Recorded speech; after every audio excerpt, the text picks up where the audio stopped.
வீக்கெண்டில் ஒரு நாள் என்னோடய ஃபுல் டே vlog routine தான் பார்க்க போகிறோம். ஸோ நைட்டே வந்து கிச்சன் ஃபுல்லாக க்ளீன் பண்ணிவிட்டு எல்லாத்தையுமே டிஷ் வாஷரில் போட்டு வச்சுட்டேன் நான். ஸோ காலையில் பொறுமையாக எழுந்து பிளான்ட்ஸ்க்கு மட்டும் கொஞ்சோண்டு தண்ணி ஊற்றுனதோட அவ்வளோதான்.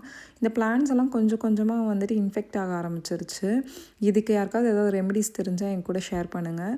காலையில் என் ஹஸ்பண்டுக்கு மட்டும் கொஞ்சமாக பொங்கல் செஞ்சுட்டேன். ஆனால் அதுக்கு எதுவும் தாளிப்புலாம் நான் எதுவும் செய்யலை. என் ஹஸ்பண்டே எழுந்து தாளிச்சுட்டு அது கொஞ்சமாக சாம்பார் வச்சு சாப்பிட்டுட்டாரு.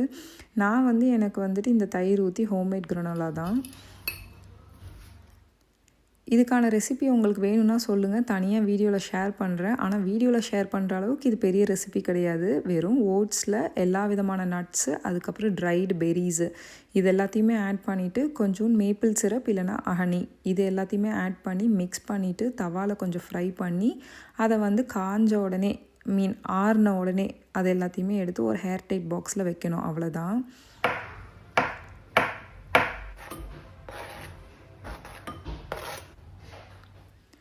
சாட்டர்டே ஆனால் எப்போயுமே நான் ஷாப்பிங்க்கு போயிடுவேன். ஆனால் இன்றைக்கி வந்து ஷாப்பிங்க்கு போகலை. வீட்டிலே க்ளீனிங் வேலைலாம் நிறைய இருந்துச்சு. இன்றைக்கி க்ளீன் பண்ணலன்னா நாளைக்கு க்ளீன் பண்ண முடியாது. ஏன்னா நாளைக்கு வந்து இங்கே சைலண்ட் டே, பெருசாக வேக்யூம்லாம் போடக்கூடாது. ஸோ அதனால் இன்றைக்கே எல்லாத்தையுமே க்ளீன் பண்ண வேண்டியது இருந்துச்சு. இந்தியன் ஸ்டோரில் ஆர்டர் பண்ண எல்லா ரைஸ் ஐட்டம்ஸுமே டெலிவரி ஆகிடுச்சு. ஸோ அது எல்லாத்தையுமே பாக்ஸில் பேக் பண்ணி இருக்க வேண்டிய இடத்துல வச்சுட்டேன் நான். இந்தியா கேட்டில் எப்போயுமே நான் யூனிட்டி பிராண்ட் ரைஸ் வாங்குவேன். ஆனால் இந்த வாட்டி எனக்கு வந்து இந்தியா கேட்டில் இந்த கிளாசிக் ரைஸ்